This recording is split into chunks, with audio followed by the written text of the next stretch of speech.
This is not simply an historic story, not simply a moment when the Spirit came upon the disciples and that was it. This is a story about a living faith, a faith that continues in all time and all places and gives new life over and over again.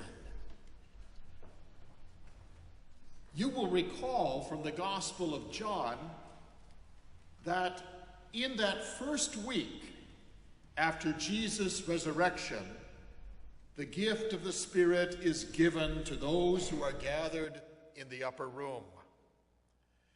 Here, in the work of Luke, and thus we say the Gospel of Luke and the book of Acts, inspired by Luke, three things happen. There is, first of all, the resurrection on Easter morning. And then, just about 10 days ago, the ascension, when Christ ascends to the Creator, or we might say the Father. Now there is the gift of the Spirit, so that the world is never without the presence of the divine. This gift of the Spirit is particular historically because it reverses what happened at the Tower of Babel. It speaks to the world in a voice of unity, the message and the story of Christ. And so all these Galileans speak suddenly the language of all the territories and of all the cultures of the world, yet it is the one word of God.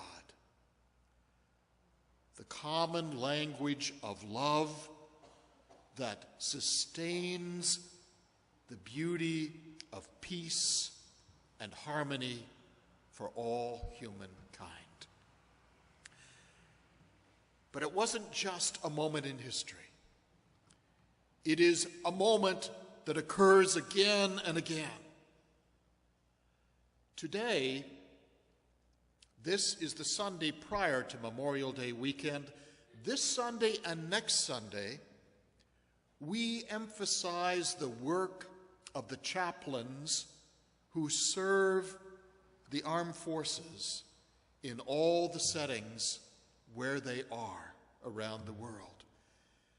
And in your worship bulletin today is an envelope that speaks to the work of Holy Joe's Cafe. 7 years ago today, we began in this church the outreach to our military chaplains by gathering coffee, tea, items that could be used in coffee houses so that all people might gather who were in need of comfort, care, special support, a chaplain's ear, some guidance. It's interesting, I was reviewing photographs this week from Bagram Air Force Base in Afghanistan.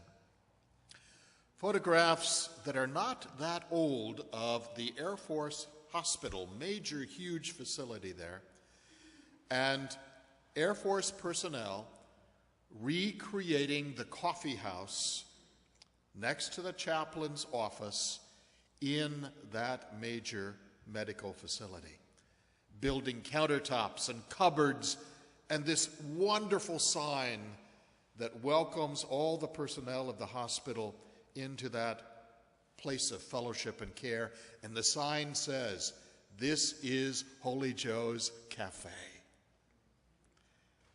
And it is humbling and thrilling to know that Holy Joe's Cafe began here, in this congregation.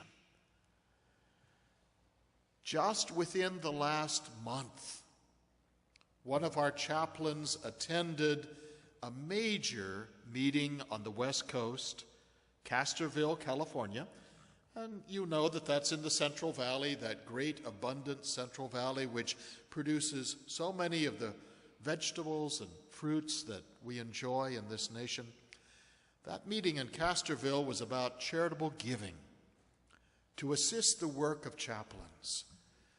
And one of the chaplains that has been on 3 lengthy tours of duty was present in that meeting on our behalf to make the case. And the Keurig Corporation ended the meeting by giving us 1,000 Keurig machines that we can now distribute to the forward operating bases and other coffee house settings where chaplains are asking for our support. But it didn't stop there. Green Mountain Coffee made an additional commitment of 8 tractor-trailer truck loads of coffee. I would love to have 9 tractor-trailers lined up in front of the church. But the gift doesn't stop there.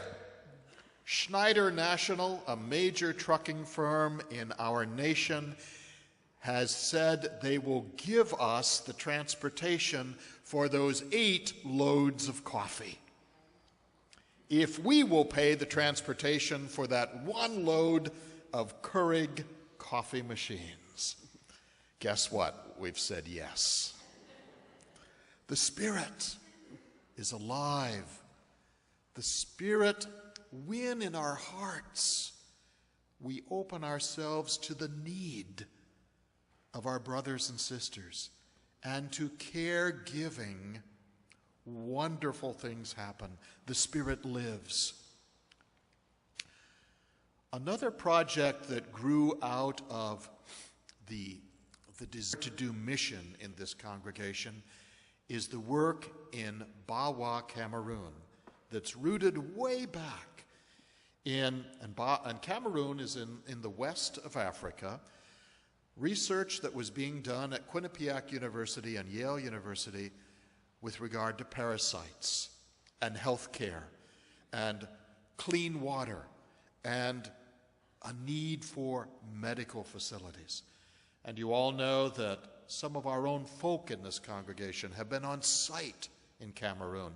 In particular, Jeanette Gross, our Minister of Music, who is also a nurse, and Margaret Jay, who chairs the effort, the work in Cameroon. And I would like Margaret to take a moment and tell us about the gift of this new clinic and what is happening there. Thank you, Dean.